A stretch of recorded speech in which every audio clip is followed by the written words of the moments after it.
Welcome to Lemon Juice for the Soul. This is our regular midweek devotion. Evidence: God raised Jesus Christ from the dead. Let us go and read our verses this morning. Evidence for the resurrection is reliable and true. In the first book of Corinthians, chapter 15, verse 3 to 8, it read, I passed on to you what was most important and what had also been passed on to me. Christ died for our sins, just as the scripture said. He was buried, and he was raised from the dead on the third day, just as the scripture said. He was seen by Peter, and then by the 12. After that, he was seen by more than 500 of his followers at one time, most of whom are still alive, though some have died. Then he was seen by James, and later by all the apostles. Last of all, as though I had been born at the wrong time, I also saw him. And then in the first book of Peter, chapter 1, verse 3, it read, All praise to God, the Father of our Lord Jesus Christ. It is by His grace, by His great mercy, that we have been born again, because God raised Jesus Christ from the dead. Now we live with great expectation. May the Lord bless the reading of His scriptures. There was a man in the middle of 1800s. His name was Simon Greenleaf, who taught evidence and law at Harvard University.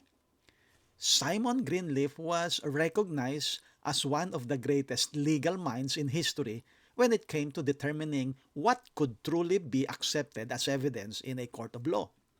Professor Simon Greenleaf had one firm rule for his students. Never make up your mind about any significant matter without first considering the evidence. Ironically, while he applied that principle to every other subject, he had never honestly applied it to Christianity. Greenleaf was skeptical about the resurrection of Jesus Christ. One day, during the classroom discussion, the subject of Christ's resurrection came up. Greenleaf boldly declared, I don't believe in the resurrection. A student respectfully responded, Professor, have you examined the evidence? That question pierced his heart and challenged his intellect. Greenleaf realized that he had rejected the resurrection without seriously investigating the facts. Determined to disprove Christianity, he began a careful legal examination of the evidence surrounding the resurrection of Jesus Christ. But something unexpected happened. The more he studied, the more convinced he became that the resurrection was not a myth. Thus, the resurrection was not a legend and not a wishful thinking, but historical truth. Eventually, Greenleaf concluded, open quote, if the evidence of Christ's resurrection were presented to any unbiased jury in the world, they would have to conclude that Jesus of Nazareth rose from the dead. End quote. The evidence changed his life. Professor Simon Greenleaf became a Christian and later wrote a book called The Testimony of the Evangelists, defending the truth of the resurrection. The resurrection is not built upon blind faith. It stands upon eyewitnesses' testimony, fulfilled prophecy, empty tomb, transformed lives, and the power of the living Christ. The Apostle Paul declared in the verse that we have read in the 1 Corinthians chapter 15 that Jesus appeared to Peter. And then after that, Jesus appeared to the 12 disciples. and then to more than 500 believers at one time. Many of those witnesses, Paul says, that still alive when Paul wrote the first letter to the Corinthians.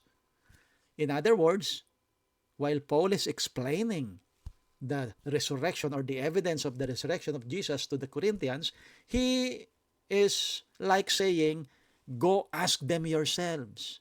Go ask the eyewitnesses. So, the resurrection changes everything. Because Jesus lives, our sins can be forgiven. Because Jesus lives, death has been defeated. And because Jesus lives, hope is alive. And eternal life is available to all who believe. We do not serve a dead Savior. We serve a risen King. And that's what Peter said. Praise be to God, the Father of our Lord Jesus Christ. In His great mercy, He has given us new birth into a living hope through the resurrection of Jesus Christ from the dead. So, we have to share the message of resurrection with courage and confidence. A dying world desperately needs the hope that only a living Christ can give. Let us read our verses again. Let me read the verses regarding the eyewitnesses. In the book of 1 Corinthians chapter 15, verse 3 to 8, it read, this is what Paul wrote, I passed on to you what was most important and what had also been passed on to me.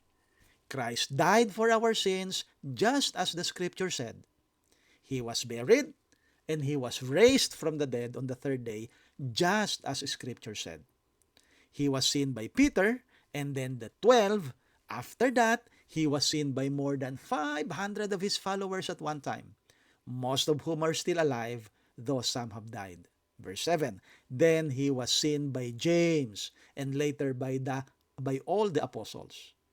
And verse 8, last of all, as though I had been born at the wrong time, I also saw Him.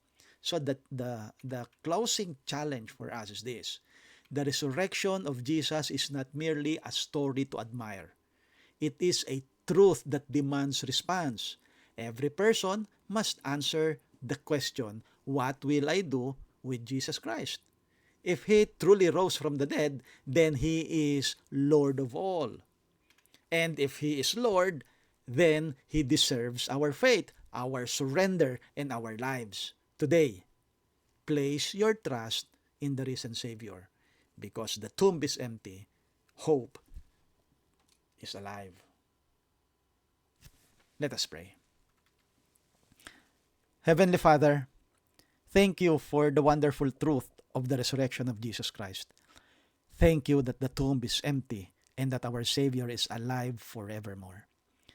In a world filled with fear, doubt, and uncertainty, thank You for giving us a living hope through the risen Christ.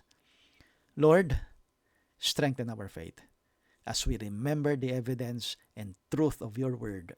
Help us never to be ashamed of the gospel, but to boldly share the message that Jesus saves, Jesus forgives, and Jesus gives eternal life. For those who are discouraged today, Heavenly Father, remind them that because Jesus lives, there is hope beyond every trial, peace beyond every fear, and victory beyond the grave. If there is anyone who has never trusted Christ as Savior, may today be the day they surrender their hearts to You. Draw them by Your love and open their hearts to the truth of the resurrection. Fill us with courage to live for You and to proclaim to this dying world that Jesus Christ is risen indeed. We praise You and thank You for the victory that was won at Calvary and confirmed by the empty tomb. In the mighty and precious name of Your Son Jesus Christ, we pray. Amen and amen. Good morning!